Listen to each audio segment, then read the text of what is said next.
नमस्कार दोस्तों, मेरा नाम मुकेश सूरी है। पिछले 25 सालों से मैं एस्ट्रोलॉजी पे रिसर्च कर रहा हूँ।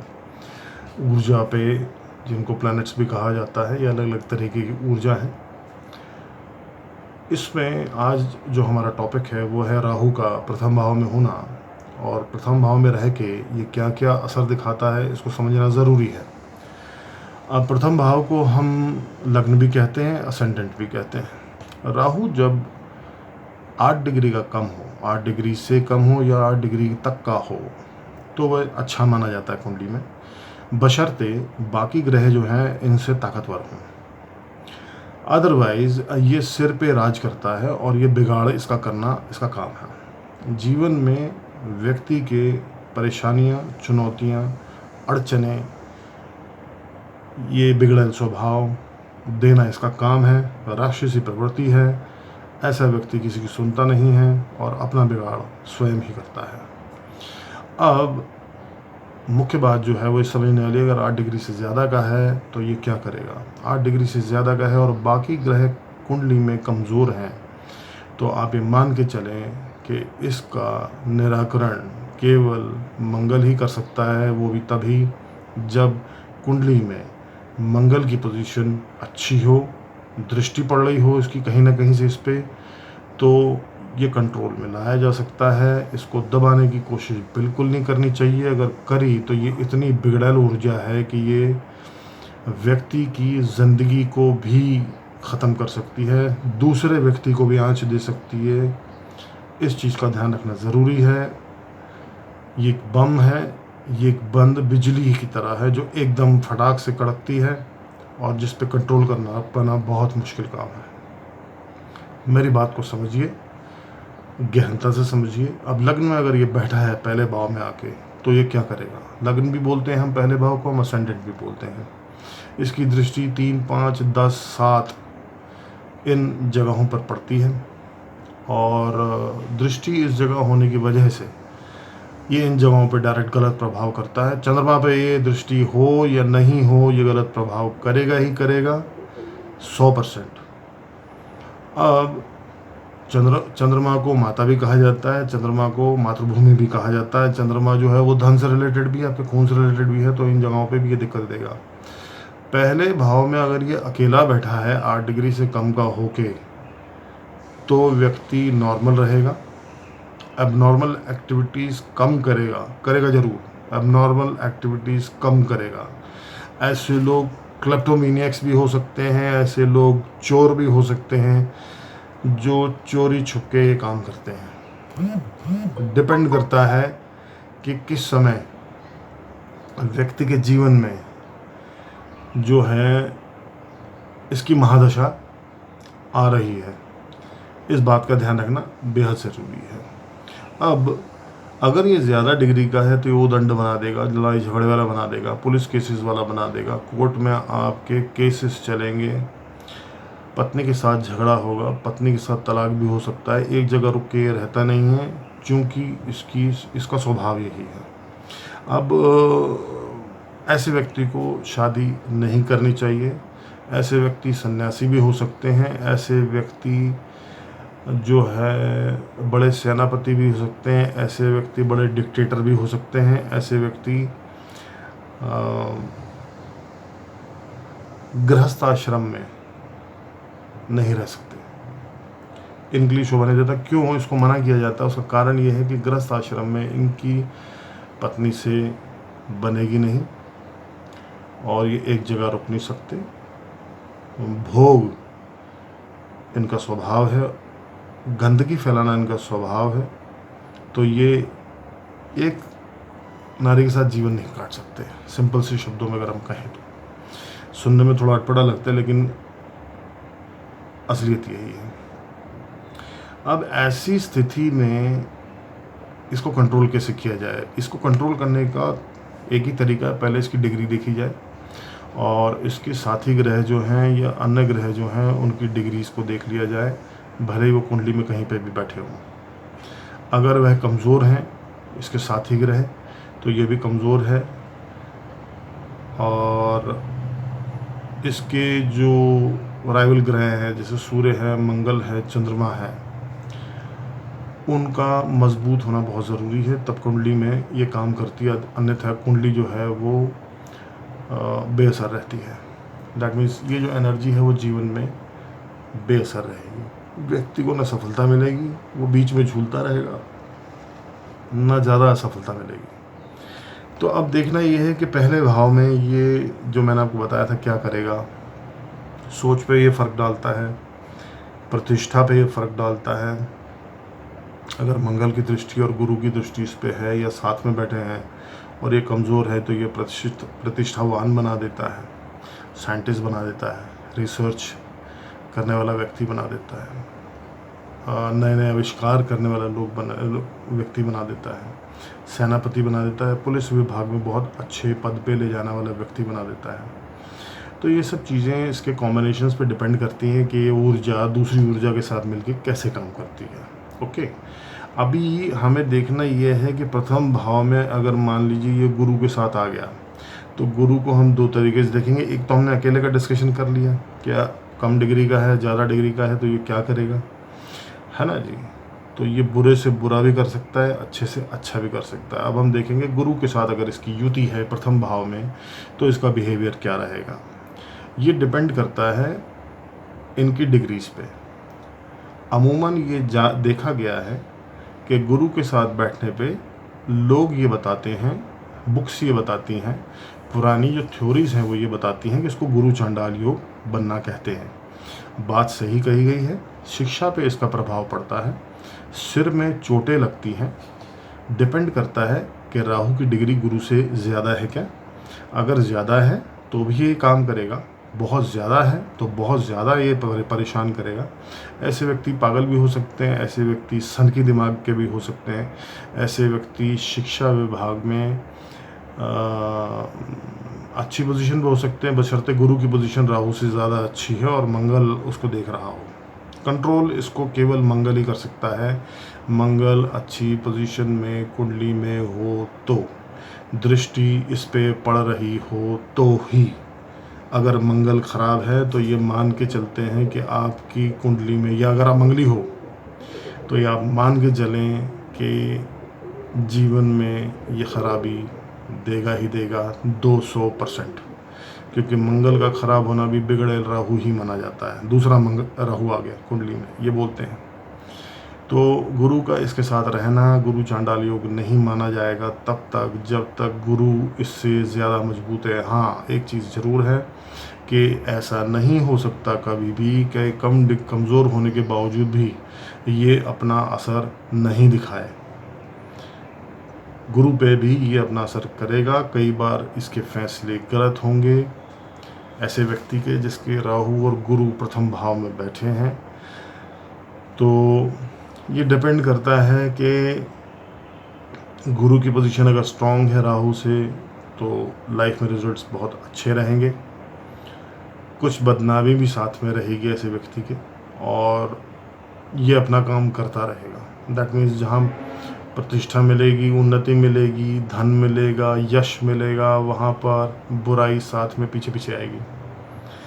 ठीक है जी, क्योंकि इसको हम केतु की तरह भी देखते हैं, क्योंकि राहु के साथ में केतु भी वही रिजल्ट देता है, उसके भी हमें असर देखने पड़ते हैं। खैर, अब हम देखें मंगल के साथ अगर इसकी युति है तो ये डिक्टेटर बना देगा, ये सेनापति बना देगा, ये डीजीपी बना देगा, ये पुलिस विभाग में अच्छे पद पे व्यक्ति को ले जाकर बिठा देता है, ये बड़े सीबीआई जैसे जगहों पे, सरकारी विभागों में अच्छी जगह पे किसी बड़े नेता के साथ में, या बड़ा नेता बना देगा जो पब्लिक को कंट्रोल करता है, पब्लिक पे कंट्रोल करता है, क्योंकि उसका काम जो है वो है ग्रहण डालना।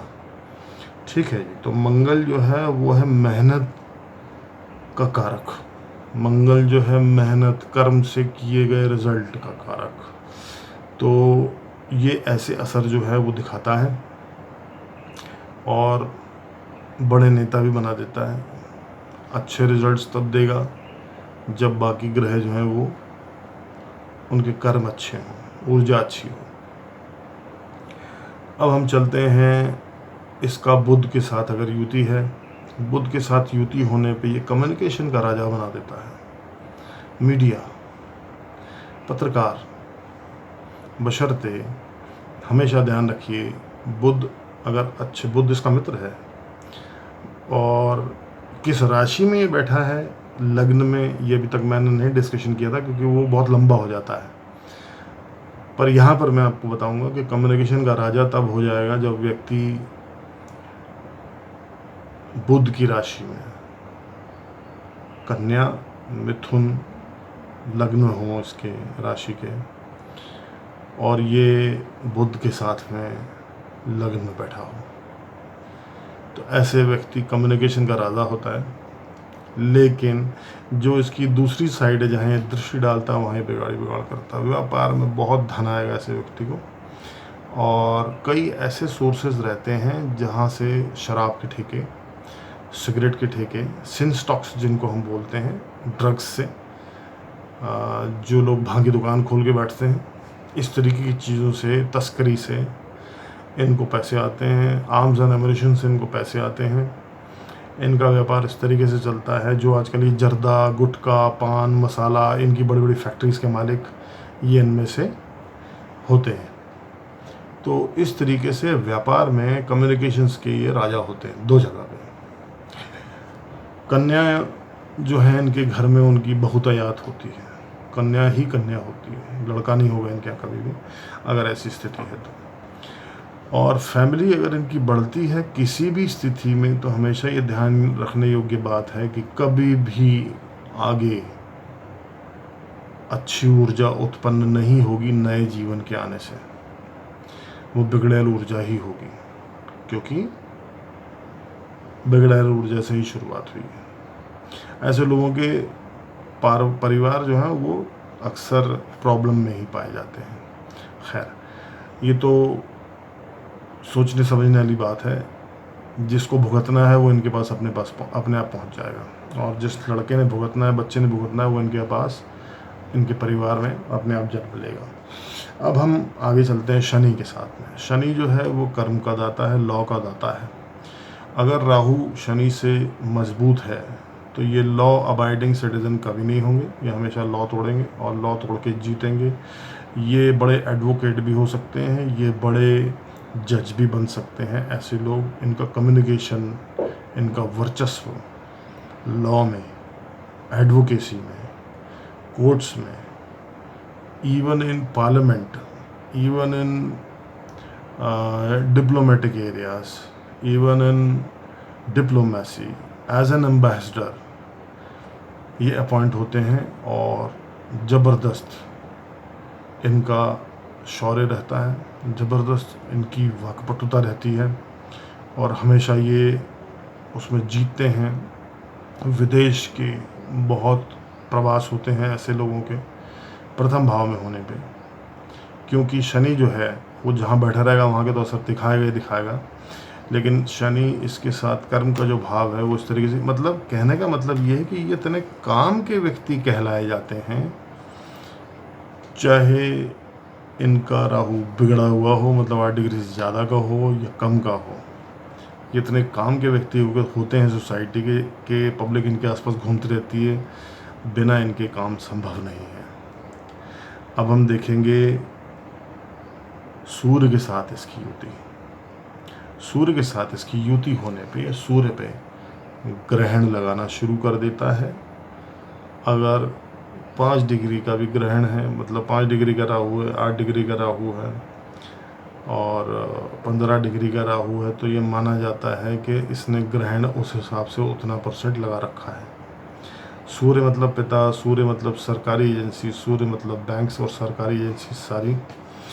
ऐसे लोग सरकार को हर्षद मेहता जैसा नुकसान देते हैं। ऐसे लोग सरकार को नुकसान देते हैं हमेशा। आर्म्स और एम्यूनिशंस के ये ठेकेदार होते हैं, टेररिस्ट भी हो सकते हैं। ऐसे लोग जो, जिसको कहें हम, समाज में जो निष्ठुरता फैलाना, दंगे कराना, सरकार को परेशान करना, ये इनका काम होता है। इस तरीके के लोग अक्सर जेलों में पाए जाते हैं, जो बड़ी बड़ी प्लानिंग करने के पश्चात सारे लॉज को तोड़ते हुए आखिर में सरकार को परेशान करते हैं। इस वजह से इनका परिवार नहीं होता, इनका व्यापार होता है। व्यापार बहुत अजीब तरीके का रहता है, वो मैं डिस्कस नहीं करूँगा इस पर। और इस तरीके से ये आगे बढ़ते हैं जीवन में, चाहे इसकी डिग्री कम हो या ज़्यादा, इस पे डील करता है। डिग्री अगर कम होगी तो ये लोकल लोग होंगे, लेकिन अगर डिग्री ज़्यादा होगी तो इसका एरिया बहुत व्यापक होगा। सूर्य की डिग्री अगर बहुत ज़्यादा होगी तो इसका एरिया व्यापक होगा। इसका काम है उल्टा चलना और सूर्य का काम है वो कभी उल्टा नहीं चलता। तो इन दोनों का टकराव हमेशा बना रहेगा और जीवन भर बना रहेगा। ऐसे व्यक्ति को डिप्रेशन भी हो सकता है, ऐसे व्यक्ति की अकाल मृत्यु होती है, क्योंकि सूर्य बॉडी और आत्मा का कारक है। तो ऐसे लोगों से काम भी निकलते हैं, ऐसे लोगों से बच के रहना चाहिए। आखिरी युति चंद्रमा के साथ में राहु की, ऐसे व्यक्ति ज़्यादातर मातृभूमि माँ को परेशान करते हैं, जमा धन को ख़त्म कर देते हैं।